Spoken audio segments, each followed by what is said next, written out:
In the early 20th century, Nicholas II, emperor and autocrat of all the Russias, dreamed of modernity.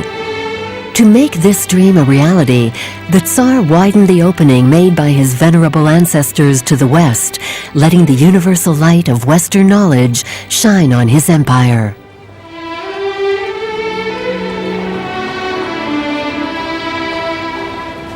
The Tsar certainly appreciated the folkloric side of Russian culture, but he wanted to impose a new world which would sweep away the cobwebs of an archaic Russia.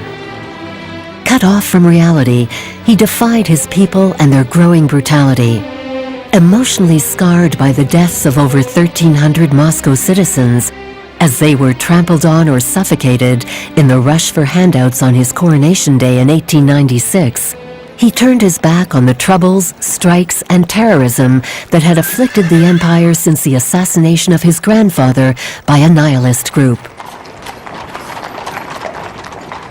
The intelligentsia had its eyes turned towards France, a center for the arts and a privileged partner of Russia, following the singing of a military alliance several years earlier.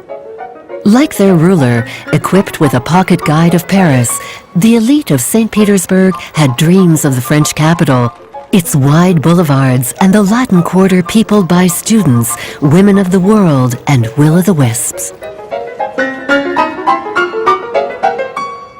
Westward-looking painters shared the Tsar's vision, and a group of 14 students left the Imperial Academy of Arts and became known as the Peredvisniki, or the Wanderers.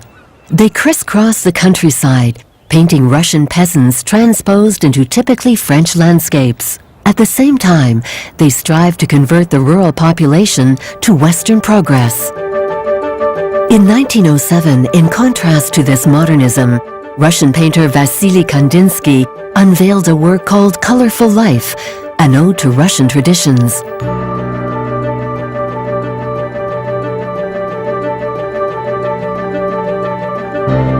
What can we see?